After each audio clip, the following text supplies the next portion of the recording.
Shirley. Yes, sir. I'm going to give it to the Lord.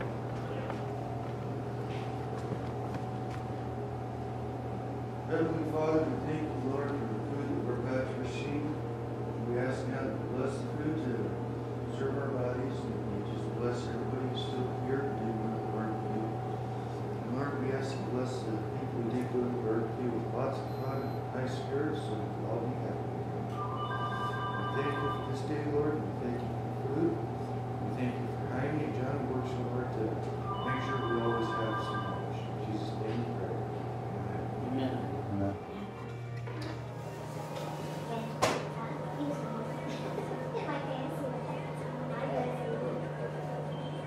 My name is Linda Johnson. I'm the executive director of the Shepherd's House. What is the Shepherd's House? Shepherd's House is a faith-based, actually the only faith-based mission in Central Oregon. And we have housing. We offer services to men, women, and children. Oh, absolutely. And pretty much anybody who has a need. How many do you house and feed each day? Well, we offer about 150 services a day, and that includes everything from a meal to counseling, sleeping bags. Sounds great. Basically, we try and handle anything that comes through the door. We offer medical, dental services. We sleep 32 men. Right now, we're getting ready to open our women's facility, and so then we'll also be able to. Right now, you're in the middle of. Now you're trying to add 20 beds. Right now, you're in the middle of that process. How's that going so far? I think it's going really good. I think it'll be approved. I don't see any problems with it being approved. We were doing 60 beds for 6 months without a problem, and so we completely expect that it will go in our favor. Now, obviously, here in Central Oregon, the winter is your busiest push, and then people go. So, how much does that fall off? How much do seasons affect? I would say I wouldn't say that it's our busiest time of the month or of the year. I would say that it's our most. The need is more urgent, but really our numbers really don't vary very much as far as how many services we provide a day. The thing with winter is, of course, we want to be able to house them. It's a life and death issue at that point. But the services pretty much stay the same. Okay. Now, a lot of the argument over your expansion is not in my neighborhood. How does that affect your the neighborhood itself, your outreach programs to them, and people's concerns in that regard? It doesn't really affect it very much. Most of our neighbors actually are in support of us. So it's just the few that really don't understand what we do.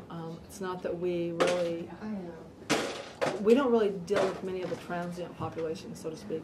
And I think that that's their big concern. They don't understand that about us. What we do here is basically, we deal with more of the, something's happening in their life and they've taken a bad fall population. And we'll never see them. They're not the ones that you see holding the street signs. They're not the ones, we'll never see them in the mission. They're not the ones that are using drugs or alcohol in a way necessarily. Although once they reach a chronic way necessarily. Although once they reach a point in their life when they just don't want to do that anymore, they do come in and we do begin to work with them. But the population that we serve are people that just basically have made some bad choices in their life, or they're coming out of jail or prison and wanting to really get their life on track the right way. Okay. Teaching many to fish your time. Great luck. Exactly. Well, thanks a lot, Linda. Really appreciate your time. Opened in 2007. They have one-year programs to help people to rebuild their lives through faith. Linda told me that 12 people signed up for the program and only 2 graduated. A few of them have gone on to college, a few are back in jail. But a few of them who didn't finish have come back to try again. All the ones right here. Man, that's some good eating right there. Well, you can have some? Heck yeah. We got more than enough, man, so you're going to have to help us. Thanks. Appreciate it. Might even be able to scare up something for your furry-faced friend there. Anything you drop on the ground, he's claiming. Okay, well, we're trying to make sure we have some good. So this is what the Shepherd House is all about, playing croquet and cooking some wieners. Well, we wish, but no.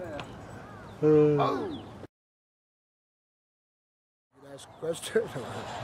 Tell me who you are and what you do. Well, my name is Doug Fuller, and I actually graduated the program through the Shepherd's House, the Mountain Movers program. Graduated in March, and I'm starting an internship through the Shepherd's House. Oh, I see how it is. You're waiting for your food just- to get done and then eat. I'm trying to get out and do some fun things and grow with Christ, actually. And, that's How'd you end up at the Shepherd's House? Find out about it and get in there? I was actually living on the streets, and then I went in there, and I've been there since they opened, October 30th of 2007. And How'd you end up on the streets, if you don't mind me asking? I just gave up on life, basically, and I got into drugs and alcohol and in and out of jail, and I lost all my hope, actually, and I'm getting all that back. It's being restored. A lot of good things have happened. Do you think the faith is the critical part of the recovery and restoring hope? I know for myself that I've always tried in my past, and the thing that's been missing is Christ in my life. And since I've turned my life to Christ, I've had a lot of growth, and a lot of my hopes are. I'm finding myself with Christ, and good things are happening. Thanks, bud. Stu's eating well. Really appreciate it. Good luck. Stu. He's my lawyer and manager.